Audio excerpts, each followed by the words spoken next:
Hello everyone, welcome back to my YouTube channel Wangshan secret fan. तो आप सब कैसे हो? आई होप सब अच्छे ही होंगे। मैं फिर से आ गई हूँ एक हॉरर एफएफ लेके। जिसको भूतों से, आत्माओं से डर लगता है वो मत देखे प्लीज़, क्योंकि ये बहुत ही ज़्यादा डरावना है। रात को जब आप लोग वॉशरूम जाओगे तब ये हॉरर एफएफ ज़रूर याद आएगा। तो गाइस चलिए स्टार्ट करते हैं। है गुमराहों का रास्ता, मुस्कानें झूठी हैं, पहचाने झूठी है, रंगीनी है छाई, फिर भी है तन्हाई। कल इन्हीं गलियों में, इन मसली गलियों में तो ये धूम थी। रात के ठीक 3 बज रहे थे। हवा अचानक ठंडी हो गई। पेड़ों की पत्तियां बिना हवा के हिलने लगी और उस वीरान पहाड़ी पर पुराने कब्रिस्तान से बांसुर की आवाज़ गूंज उठी। वांगजी ने अपनी आंखें खोली और बोलने लगा, ये आवाज़, ये तो वही धुन है। उसका दिल ज़ोरों से धड़क उठा। वो धुन विंग की थी, लेकिन विंग तो 3 साल पहले मर चुका था। 3 साल पहले विंग एक जुनूनी लड़का था। उसे आत्माओं से बात करने का शौक़ था।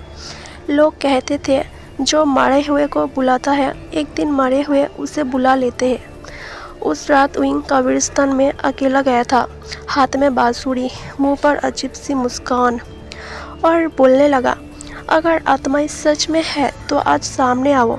और फिर एक चीख इतनी तेज कि ज़मीन कांप गई। सुबह उसकी लाश मिली थी। आंखें खुली, मुंह टेढ़ा और फिर चेहरे पर डर से जमी हुई मुस्कान।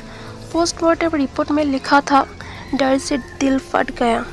उसी रात वांगजी उस बांसुरी की आवाज़ के पीछे पीछे कब्रिस्तान पहुंचा। कब्रों के बीच सफ़ेद धुंध तैर रही थी। तभी लांजन, वो आवाज़, पीछे मुड़ा। विंग खड़ा था, लेकिन उसकी गर्दन अजीब तरह से टेढ़ी थी। आँखों में पत्तियां नहीं थी और उसके पैर ज़मीन को छू ही नहीं रहे थे। तुम जिंदा नहीं हो सकते, वांगजी की आवाज़ काँप रही थी। विंग हंसा, लेकिन उसकी हंसी में कोई आवाज़ नहीं थी, सिर्फ मुंह हिल रहा था और बोलने लगा, मैं मारा नहीं हूँ, मैं यहीं फंस गया हूँ। विंग ने कब्रिस्तान में एक पुरानी आत्माओं को जगा दिया था। वो आत्मा मरने से पहले बच्चों को मारती थी। अब वो विंग के शरीर में थी। विंग को लग रहा था वांगजी की वजह से ही वो आत्मा उसके शरीर में प्रवेश किया है। लांजन, अब तुम्हारी बारी है। बांसुरी फिर बजी। कब्रें हिलने लगी, हड्डियां बाहर आने लगी, मरे हुए लोग खड़े होने लगा। वांगजी भागा, लेकिन उसके पीछे कदमों की आवाज़ नहीं थी, क्योंकि विंग चल नहीं रहा था। वो घसीटते हुए हवा में तैर रहा था। सुबह गांव वालों ने कब्रिस्तान में 2 लाश पाई। एक विंग की पुरानी कब्रें खुली थी, लाश गायब। दूसरी लानवांगजी की, उसकी आंखें खुली थी, हाथ में एक बांसुरी थी और चेहरे पर वही डरावनी मुस्कान। और उस रात के बाद हर अमावस्या को कब्रिस्तान से 2 बांसुरियों की आवाज़ आती है। अगर तुम सुन लो तो समझ लो, अब अगला नाम तुम्हारा है। अगर रात 3:30 बजे बांसुरी सुनाई दे तो पीछे मत मुड़ना। अगर किसी ने नाम लिया तो जवाब मत देना। वांगजी ने ये नियम तोड़ दिया था। रात 3:30 बजे कमरे की लाइट अपने आप बुझ गई। मोबाइल स्क्रीन पर सिर्फ एक चीज़ दिख रही थी, 3:30 AM। तभी बांसुरी बजी बहुत पास से। वांगजी का गला सूख गया। विंग आवाज़ अपने आप निकल गया। कमरे का तापमान अचानक बढ़ गया। शीशे पर किसी ने उंगलियों से खरोंच मारी। और फिर लांजन, तुमने जवाब दे दिया। आईने के अंदर, आईने में उसका अपना चेहरा नहीं था। वहाँ विंग खड़ा था, लेकिन उसकी खाल सीली हुई थी। आँखों से काला तरल बह रहा था और उसकी छाती ऊपर नीचे नहीं हो रही थी। विंग बोलता है, तुम सांस ले रहे हो, मुझे वो चाहिए। आईने के अंदर से हाथ निकला। वांग जी चीख भी नहीं पाया क्योंकि उसके मुंह से आवाज़ गायब हो चुकी थी। असली सच, विंग मारा नहीं था, उसे सांस चोर आत्मा ने पकड़ लिया था। वह आत्मा मरते वक्त लोगों की आखिरी सांस इकट्ठा करती है और जो उसकी बांसुरी सुन ले उसकी मौत लिखती जाती है। वांग जी भागा। सीढ़ियों से उतरते हुए उसे लगा पीछे कोई है, लेकिन आवाज़ नहीं थी क्योंकि विंग पैरों से नहीं चलता था। वो छत से, दीवार से छाया की तरह सरकता था। फिर 1 2 3, तुम्हारी सांस काम हो रही है, आखिरी सांस। लानवांग जी गिर पड़ा, सीने पर भारीपन। विंग उसके ऊपर झुका, उसका मुंह 180 डिग्री मुड़ गया। बस एक सांस, फिर तुम मेरे साथ। बांसुरी बजी, वांग जी का सांस खींच ली गई। सुबह के टाइम कमरे में एक लाश मिली। आईना अंदर से टूटा था। दीवार पर लिखा था, खून से अब 2 बांसुरियाँ हैं। उस रात के बाद अगर कोई 3 बजे जाग रहा हो तो उसके कान के पास कोई गिनता है, 1 2। अगर 3 तक पहुंच जाए तो सुबह सिर्फ बांसुरियाँ मिलेगी और लाश। चेतावनी, इस कहानी के बाद आईने में देर तक मत देखना। उसी रात 4 AM वांग जी की लाश हटाया जा चुकी थी। कमरा खाली था, लेकिन कमरा सांस ले रहा था। दीवारें हल्की हल्की काँप रही थी। आईने अपने आप सीधा खड़ा हो गया और बांसुरी अब बज नहीं रही थी। वो धीरे धीरे रो रही थी। पहला गवाह, पड़ोस में रहने वाली औरतें ने पुलिस को बताया, रात में कोई मेरे कान के पास फुसफुसाया, अगर आँख बंद करोगी तो मैं बाहर आ जाऊँगा। उसने आँख बंद कर ली गलती से। फिर सुबह उसकी लाश बिस्तर के नीचे उल्टी पड़ी मिली, आंखें गायब और मुंह से सिर्फ एक चीज़ निकली, ठंडी हवा। विंग अब बदल चुका था। वो जिसे कोई देख ले वो उसे देखता ही रह जाता।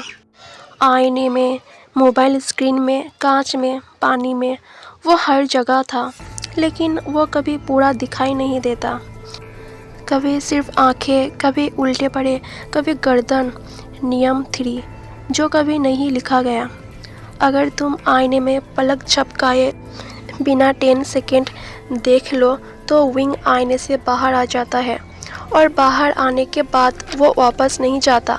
अगली रात एक लड़के ने मजाक में रात 3 बजे रिकॉर्डिंग चलाया। रिकॉर्डिंग में पहले सन्नाटा, फिर तुम सुन रहे हो ना, फिर सांसों को गिनती। वीडियो के आखिर में कमरे अपने आप पलटा और स्क्रीन पर विंग सीधा देख रहा था, लेकिन उसकी आंखों में अब वांग जी का चेहरा था। सच्चाई जो बहुत देर से पता चली, सांस चोर आत्मा अब 2 शरीरों में थी, विंग और वांग जी के। अब वो अलग नहीं थे, वो जोड़ा बन चुके थे। एक बांसुरी बजाती है, दूसरी पकड़ती है। उस कमरे में जो कहानी पढ़ी जा रही है, अचानक आईना धुंधला हो जाता है और अगर ध्यान से देखो पीछे 2 परछाइयाँ खड़ी है। एक बांसुरी उठाता है, दूसरा तुम्हारी सांस गिनता है। अगर अभी हल्की सी ठंड महसूस हुई तो समझो उन्होंने तुम्हें देख लिया है। अगर ये पढ़ते समय अचानक सन्नाटा ज़्यादा गहरा लगे तो रुक जाना, क्योंकि यही पल है जब वो पास आते हैं। 3:30 बजे फिर से मोबाइल अपने आप वाइब्रेट करता है। कोई कॉल नहीं, कोई नोटिफिकेशन नहीं, फिर भी स्क्रीन पर लिखा आता है, तुम यहाँ हो। तभी कमरे की हवा भारी हो जाती है। अगर कहानी पढ़ते समय तुम्हें लगे कि कोई पीछे खड़ा है, किसी ने नाम लिया, सांस गिनने की आवाज़ आई, तो समझ लेना कहानी पूरी हो चुकी है। वो बाहर निकल चुके थे। विंग अब दिखाई नहीं देता क्योंकि वो देखने वालों की आंखों में रहता है। लानवांग जी की आवाज़ अब बांसुरी नहीं बजाती, वो दिल की धड़कन बजाती है। धक धक धक। हर आवाज़ के साथ वो और पास आते हैं। आईना झूठ बोलता है। आईने में तुम अकेले दिखते हो तो, लेकिन अगर ध्यान से देखो तुम्हारी परछाई तुम्हारे साथ नहीं हिलती, वो एक सेकंड देर से मुस्कुराती है। अंतिम सच्चाई, ये कोई आत्मा नहीं है, ये एक चैन है। जो भी इस कहानी को आखिरी तक पढ़ते उसकी सांस गिनी जाती है। विंग बुलाता है, वांगजी ले जाता है। विंग जो है वांगजी से नफरत करता है क्योंकि उसे लगता है वांगजी उसे धोखा दे रहे थे और उसी की वजह से ही वो मर गया है और भूत बन गया है। पर ऐसा कुछ नहीं था। विंग को सिर्फ गलतफहमी हुई थी और उस गलतफहमी की वजह से ही विंग वांगजी को मार दिया और उसे भी अपने साथ ले गया। रात को 3 बजे जो कोई भी जाग रहा होता, विंग उसे डराने लगता है। 3 साल पहले फ्लैशबैक में हम देखते हैं निसी रात में पहाड़ों की घाटी पर चांदनी बिखरी हुई थी। वांगजी अपनी बीना बजा रहा था, अकेले में शांत अनुशासन में बांधी हुई एक गंभीर धुन। तभी अचानक दूर से गूंज उठी एक खिलखिलाती हुई बांसुरी की आवाज़। वो और कोई नहीं, विंग था, जो हमेशा नियमों को तोड़कर हंसी मजाक के रंगों से जिंदगी को चमका देता है। दोनों की धुन वापस में घुलने लगी, मानो आसमान और धरती एक हो गए हो। एक की धुन थी अनुशासन की, दूसरे की धुन थी आज़ादी की। फिर भी जब वो साथ बजती है तो जन्म लेता है एक अनोखा संगीत जो प्रेम और बंधन की निःशब्द भाषा बन जाता है। वांगजी ने गंभीर आवाज में कहा, तुम हमेशा बेचैनी ले आते हो, लेकिन ना जाने क्यों तुम्हारी धुन के बिना मेरी बीना अधूरी सी लगती है। विंग मुस्कुराकर बोला, क्योंकि तुम्हारी बीना का तार मेरी बांसुरी की सांसों को ढूंढ लेता है। हम 2 अलग अलग बंद हैं, लेकिन तुम्हारी धुन एक ही है। चांदनी रात का वो संगीत आज भी एक किंवदंती है, जहाँ वांगजी की खामोशी और विंग की हंसी मिलकर रच देती है एक अविच्छेद प्रेम कथा। जिस रात चांदनी ने उनकी धुनों को एक कर दिया था, उसके कुछ ही दिनों बाद पहाड़ों की उस शांत घाटी में अजीब सी बेचैनी फैलने लगी। घने जंगल की गहराइयों से एक भयावह धुन बहकर आने लगी, मानो किसी अशुभ आत्मा की कड़ह जो रात की खामोशी को चीर रही हो। लानवांगजी ने वो धुन सुनते ही गंभीर आवाज में कहा, यह कोई साधारण धुन नहीं है, इसमें काली शक्ति की गंध है। विंग ने बांसुरी हाथ में घुमाते हुए शरारती मुस्कान के साथ जवाब दिया, तो फिर मज़ा और बढ़ गया। तुम अपनी शांत बीना बजाओ, मैं अपनी शैतान बांसुरी देखती हूँ, जीत किसकी होती है। लेकिन जब वो सचमुच जंगल के भीतर पहुँचे तो दोनों की आंखें फैल गई। परछाइयों के बीच कोई दुष्ट आत्माएं खड़ी थी। उन्हें रोकने के लिए सिर्फ हथियार नहीं, सुरों की शक्ति चाहिए थी। वांगजी ने बीना के तारों पर उंगलियां रखी, हर सर तलवार की धार जैसा तीखा था। विंग ने बांसुरी बजानी शुरू की। सुरों की लहर हवा में फैलकर अंधकार को पीछे धकेलने लगी। दोनों की अलग अलग धुन मिलकर एक अजय शक्ति बन गए। अशुभ छाया हार मान गई और जंगल में फिर से शांति लौट आई। युद्ध के बाद की निस्तब्धता में विंग ने हल्की से मुस्कान के साथ कहा, देखा, अकेला कोई नहीं जीत पाता। अगर तुम ना होते तो मेरी बांसुरी की ताकत अधूरी रह जाती। वांगजी ने चुपचाप उसकी ओर देखा, फिर धीमे आवाज में बोला, और तुम मेरी सुरों की अधूरी जगह को पूरा करते हो। जंगल की अशुभ शक्तियों को दबाने के कुछ दिनों बाद गांव पर एक नया संकेत टूट पड़ा। पूर्णिमा की रात मंदिर में प्रकट हुई एक अभिशप्त लाल दिन, जिसकी रोशनी में देखने वाला अपने सबसे गहरे डर से रूबरू हो जाता था।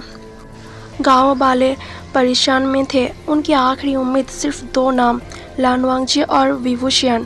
वांगजी ने गंभीर आवाज में कहा, इस लाल दिन के अभिशाप को तोड़ने के लिए सिर्फ सुर नहीं, दिल की ताकत चाहिए। विंग ने शरारती मुस्कान के साथ जवाब दिया, दिल की ताकत? तो क्या तुम आखिरकार मान रहे हो कि मैं तुम्हारे दिल में रहता हूँ? वांगजी कुछ नहीं बोला, बस चुपचाप उसे देखता रहा। पर उस खामोशी में ही मानो सब कुछ कह दिया गया। उस रात दोनों मंदिर में दाखिल हुए। जैसे ही लाल दिन की रोशनी फैली, विंग के सामने उभर आए उसके पुराने जख्म, बिछड़े दोस्त, गलतफहमियाँ, खून और आंसू। और वांगजी के सामने आ खड़ी हुई उसकी बचपन की तन्हाई, नियमों का बोझ, अकेलापन। अभिशप्त रोशनी उन्हें तोड़ देना चाहती थी।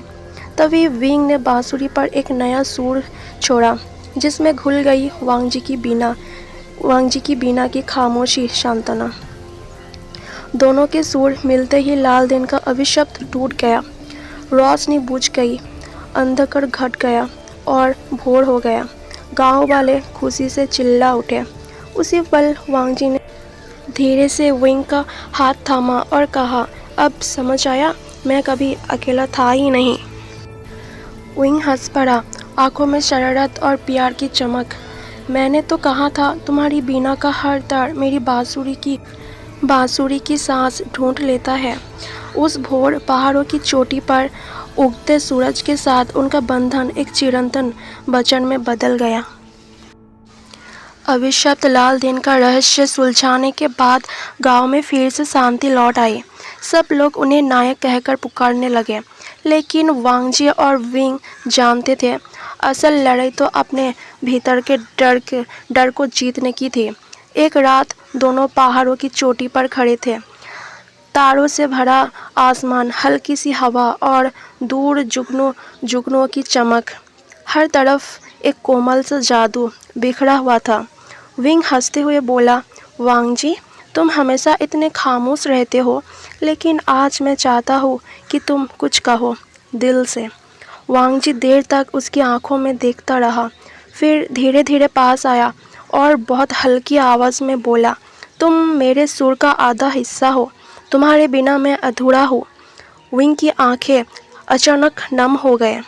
वो फुसफुसा कर बोला, और तुम मेरी बांसुरी की सांस हो, तुम्हारे बिना मेरी हंसी भी खाली है। खामोशी में जैसे हवा भी थम गए। वांगजी ने उसका हाथ थामकर उसे अपने और करीब खींच लिया। दोनों की परेशानियां एक दूसरे से छू गए, सांसें घुल गए और उसी पल बिना शब्दों के ही प्यार ने अपनी बात कह दी। चांदनी, पहाड़ की ठंडी हवा और दिलों की धड़कन सब मिलकर उनकी जिंदगी के पहले सच्चे प्रेम भाग को गढ़ रहे थे। चांदनी में बिताए गए पहले प्रेम भाग के बाद ऐसा लगने लगा था मानो सब कुछ अब शांति और सुंदरता से आगे बढ़ेगा। लेकिन किस्मत कभी इतनी आसान नहीं होती। एक दिन पहाड़ी घाटी में अचानक एक अफवाह फैल गई। विंग की बांसुरी अभिशप्त है, वही अशुभ शक्तियों को बुलाता है। गांव वालों के दिलों में डर भर गया। कोई लोग कहने लगे कि विंग को निकल देने से ही शांति लौटेगी। विंग हल्की मुस्कान के साथ बोला, मैं आदत डाल चुका हूँ, हर कोई मुझे ही दोष देता है। अगर मेरे रहने से तुम्हारा नाम बदनाम होता है तो मैं चला जाऊँगा। लेकिन लान वांगजी ने पहली बार इतनी दृढ़ आवाज़ में कहा, नहीं, तुम गए तो मेरा सुर टूट जाएगा। मैं जानता हूँ तुम रोशनी हो, अंधेरा नहीं, तुम्हारे बिना मैं नहीं हूँ। वांगजी की ये दृढ़ता देखकर गांव वाले स्तब्ध रह गए। वो सबके सामने विंग का हाथ मजबूती से थामे खड़ा रहा, मानो दुनिया के सारे नियम तोड़कर भी वो उसके साथ खड़ा रहेगा। उस रात विंग ने धीमे से कहा, तुम मुझे जिंदा रख रहे हो वांगजी। अगर मैं फिर कभी अंधेरे में डूब जाऊँ तो क्या तुम मुझे वापस ले आओगे? वांगजी ने उसकी आंखों में देखते हुए बोला, हर सुर में, हर सांस में मैं तुम्हें वापस ले आऊँगा। जब तक मेरी बीना बजेगी तब तक तुम मेरे साथ ही रहोगे।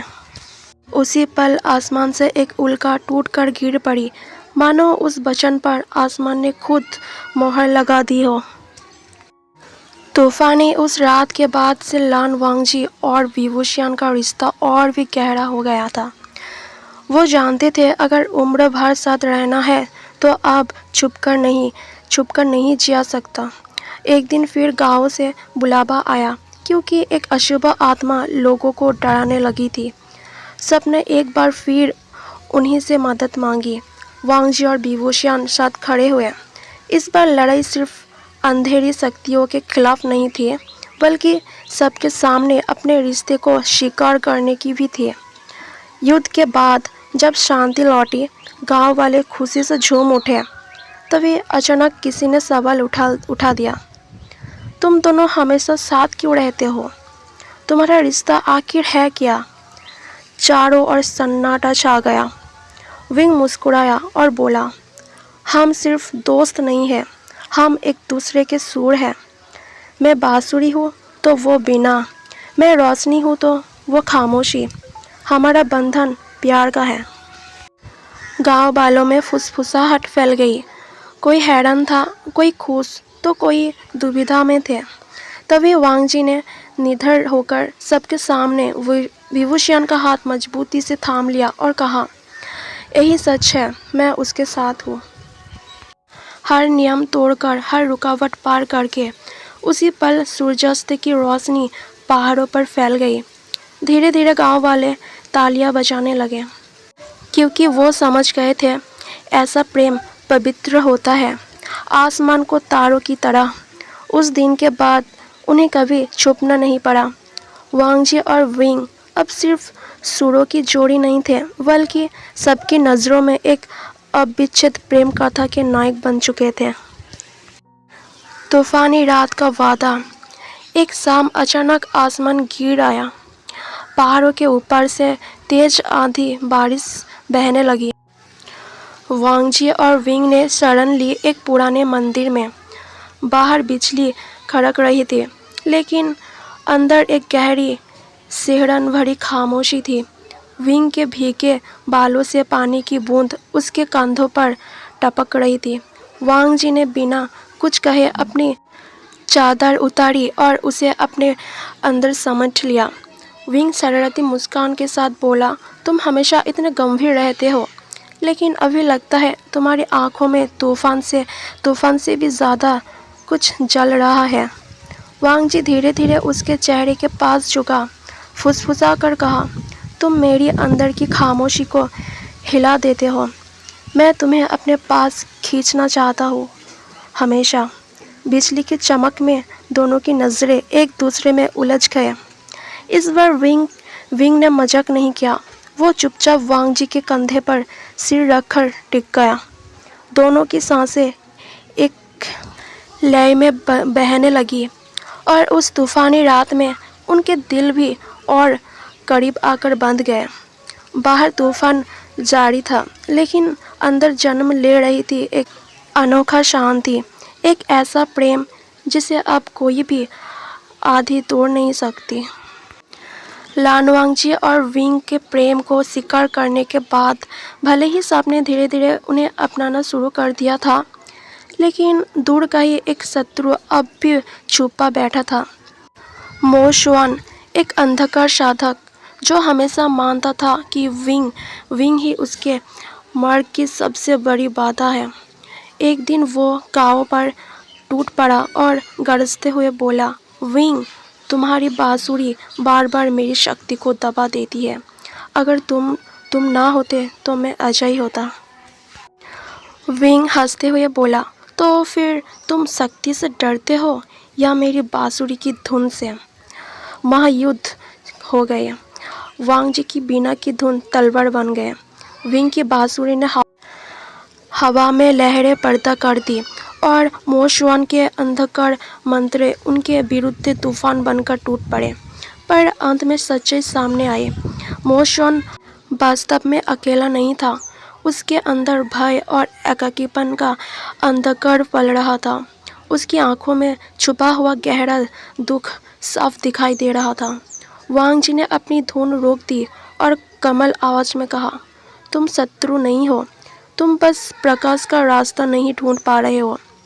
विंग ने बांसुरी नीचे रखी और उसकी ओर बढ़ते हुए बोला, अगर हम कर सकते हैं तो तुम्हें भी वापस ले आएंगे, क्योंकि संगीत केवल विनाश के लिए नहीं होता, वो उपचार के लिए भी होता है। मोशन की आंखें भर आई। अंत में वो घुटनों के बल बैठा गया और बोला, शायद मुझसे गलती हो गई।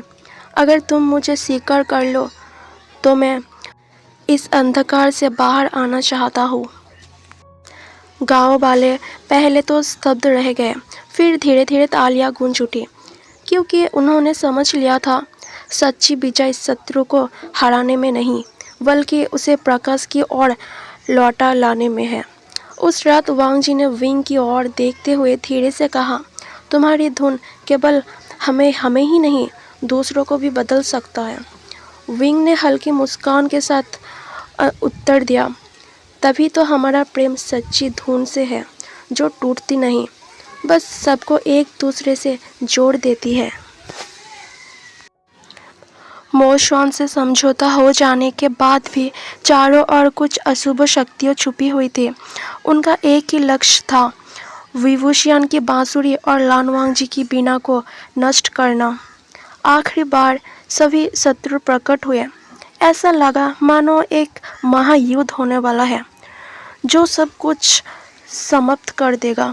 लेकिन उस युद्ध भूमि में खड़े होकर वांग जी और विंग ने एक दूसरे की ओर देखा और हल्के से सिर हिलाया। इस बार उन्होंने सिर्फ धुन नहीं बजाई, उन्होंने अपने दिलों को जोड़कर एक नया संगीत रचा, जहाँ बीना के तार और बांसुरी की सांस एक हो गए। वो धुन इतनी शक्तिशाली थी कि अशुभ आत्माएं एक एक कर बिखरने लगी। अंधकार शत्रुओं ने अपने हथियार गिरा दिए और काले बादल हटकर आसमान में सुनहरी भोर खिल उठी।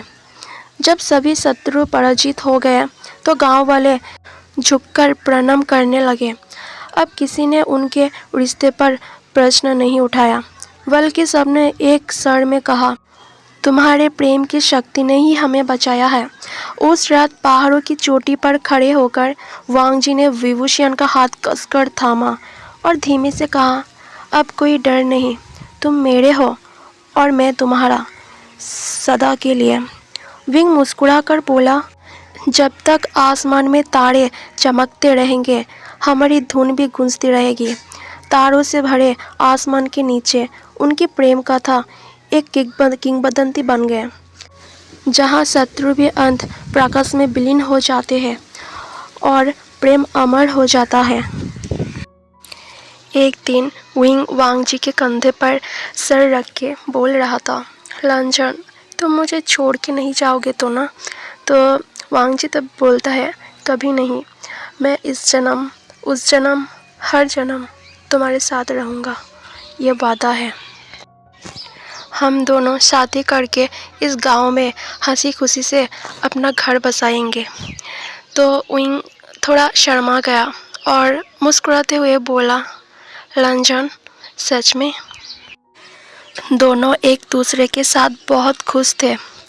वो दोनों अपने भविष्य के बारे में सोच रहा था, पर किस्मत को तो कुछ और ही मंजूर है। दोनों को ये नहीं पता कि दोनों के बीच इतनी गलतफहमी आ जाएगा कि सब कुछ तबाह कर देगा। एक दिन गांव में झूठी अफवाहें फैल गई। धीरे धीरे बातें फैलने लगी। वांग जी रात में किसी और से मिलता है, वह आत्मा अनुष्ठान करता है, उसने विंग से कुछ छुपाया है। पर विंग ने ये बात हंसकर टाल दिया था, क्योंकि विंग वांग जी को बहुत भरोसा करता है। लेकिन एक बात चुपचाप दिल में बैठ गया। वो रात बारिश हो रही थी। विंग कब्रिस्तान पहुंचा, जहां उसने वांग जी को बुलाया था। दूर से उसे एक परछाई दिखी, वांग जी और उसके सामने एक और इंसान उनके बीच जमीन पर बैठा था। वही सांस छोड़ आत्मा का जीन। विंग का दिल रुक सा गया। तो सच था, तुम मेरे पीछे ये सब कर रहे थे। उसने आगे बढ़कर आवाज़ लगाई, लांजन। वांग जी पलटा, उसकी आंखों में घबराहट थी और उसने कहा, विंग, नहीं नहीं, ये ऐसा नहीं है, तुम जैसा सोच रहे हो वैसा नहीं है। लेकिन तभी वो दूसरी परछाई हंस पड़ी। अब देर हो चुकी थी। विंग ने देखा वांग जी के हाथ खून से सने थे और उसके पैर के पास एक अधजली लाश। विंग की आंखों में सब टूट सा गया और बोलने लगा, तुमने तुमने मुझे झूठ बोला। तुम मुझे बचाने नहीं इस्तेमाल कर रहे थे। वांग जी आगे बढ़ा और बोलने लगा, मैं तुम्हें बचाने की कोशिश कर रहा था। लेकिन विंग गुस्से से पीछे हट गया। वो पल जिसने सब बदल दिया था। विंग गुस्से से, दर्द से और टूटे भरोसे के साथ अपने बांसुरी उठा ली और वांग जी को बोलने लगा, तुम अंधेरे से खेल सकते हो तो मैं भी खेलूंगा। ये बोलकर विंग वही धुन बजाई जो बजानी नहीं चाहिए थी। सांस छोड़ आत्मा पूरी तरह जग गई। तो 3 साल बाद कहानी में एक सीन दिखाया गया था। उस सीन में हम देखते हैं विंग को गलतफहमी हुई थी। विंग को लग रहा था कि वांग जी की वजह से ही वो मारा गया है और भूत बन गए हैं। विंग वांग जी को इतना नफरत करता है कि उस नफरत के आग में वो सब कुछ जला दिया है। वहाँ पे एक पहाड़ी घाटी पर एक पंडित रहता था। उस पंडित ने एक मंत्र से विंग और वांग जी को बुलाया और उन दोनों को देखते ही पंडित ने बोला, मैं तुम दोनों को जानती हूँ। 3 साल पहले तुम पहाड़ी के उस गांव में एक साथ रहते थे, एक दूसरे को बहुत प्यार करते थे। पर ऐसा क्या हुआ कि तुम दोनों का ऐसा हाल हो गया? वांग जी खून में घुटनों के बल बैठा था। उसके सामने विंग खड़ा था, लेकिन अब उसके दिल में प्यार नहीं था। सच्चाई जो बहुत देर से समझ आई। वांग जी विंग को बोलता है, विंग, मैं तुम्हारे लिए ही उस दिन आत्मा को बांधने आया था। उस दिन दूसरी परछाई ने जानबूझकर तुम्हें धोखा दिखाया। और भी बोलने लगा, विंग, तुम्हें पता है हम दोनों आत्मा होने से पहले कितने खुश थे, एक दूसरे से बंधे थे। कोई बांसुरी डरावनी नहीं थी, कोई आईना खून नहीं मांगता था। तुम हंसते थे, मैं चुप रहता था। तुमने मेरा हाथ कसकर पकड़ के सीने से लगाया था। तुम्हें याद है विंग? तो उस पल सारी गलतफहमी धुओं की तरह बिखर गए। वांग जी घुटनों पर बैठा हुआ रोते हुए बोलने लगा, बहुत देर हो गया, हम दोनों मर चुके हैं, हमारी कहानी अधूरी रह गई। तभी विंग ने उसे थाम लिया और उसके सिर वांग जी के सिर से टिकाया और बोलने लगा, अब हम आत्माएं हैं, कोई बंधन नहीं, कोई डर नहीं। आत्माओं की उस दुनिया में जहाँ समय नहीं था, वहाँ वो साथ चले, बिना छुपे, बिना डर के। और पहली बार विंग सुकून से कहा, लांझन, इस बार हम कभी अलग नहीं होंगे। चांदनी की रोशनी और तेज हो गई। 2 आत्माएं अंत में नहीं, हमेशा के लिए एक साथ। मृत्यु के बाद आत्माओं की उस दुनिया में विंग और लानवांग जी ने सच्चाई जान ली थी। गलतफहमी मिट चुकी थी, प्यार शिकार हो चुका था, लेकिन नियम अभी भी थे। एक दिन चांदनी की दरबार में एक आवाज़ गूंज उठी, 2 आत्माएं जिनका बंधन अधूरा रह गया। यदि चाहो तो पुनर्जन्म ले सकते हो, पर याद नहीं रहेगी। हम दोनों इस जन्म में बहुत प्यार करते हैं, एक अटूट बंधन है। इस प्यार हम दोनों को उस जन्म में याद नहीं आएगा। यह सुनकर विंग हंसा और बोलने लगा, याद ना भी रहे, अगर लांझन फिर से मुझे तुम ढूंढ ले तो वही काफ़ी है मेरे लिए। वांग जी ने उसका हाथ थामा। हर जन्म में उसने कहा, मैं तुम्हें पहचान लूँगा। और फिर रोशनी बिखर गए। कई बरसों बाद एक छोटे से शहर में बारिश की शाम को एक बच्चा जन्मा, जिसकी आंखों में शरारती थी। नाम रखा गया विभूषियान। उसी रात दूर एक शांत पहाड़ी इलाका में एक और बच्चा पहली सांस ली। उसकी आंखें शांत थी, गंभीर। नाम रखा गया हांगवानजुन। वो दोनों एक दूसरे को नहीं जानते थे, पर उनकी आत्माएं एक दूसरे को पहचानती थी। 20 साल बाद चाइना के एक छोटे से शहर में जहाँ हर कोई जल्दी में था, वहाँ विंग हमेशा उल्टा चलता था। म्यूज़िक कॉलेज का सबसे शरारती स्टूडेंट, हंसी मजाक, दोस्तों की भीड़ और कंधे पर लटकी हुई उसकी पुरानी बांसुरी। वो कहता था, म्यूज़िक नियमों में बंद कर मर जाता है। पहली मुलाकात कॉलेज के ऑडिटोरियम में। उस दिन शांत माहौल था। स्टेज पर बैठा था हांगवान जून, वाइट कुर्ता, सीधे कंधे और गोद में रखा हुआ गुचन। उसके बजाने से पहले ही हॉल में सन्नाटा छा गया। विंग पीछे की सीट पर बैठा बोर हो रहा था, पर जैसे ही पहली धुन गूंजी, उसकी सांस अटक गई। यह अजीब है, उसने फुसफुसाया। ऐसा क्यों लग रहा है जैसे मैं इसे जानता हूँ। कॉन्सर्ट के बाद विंग सीधे स्टेज पर उठ गया और कहा, तुम्हारी म्यूज़िक बहुत खामोश है।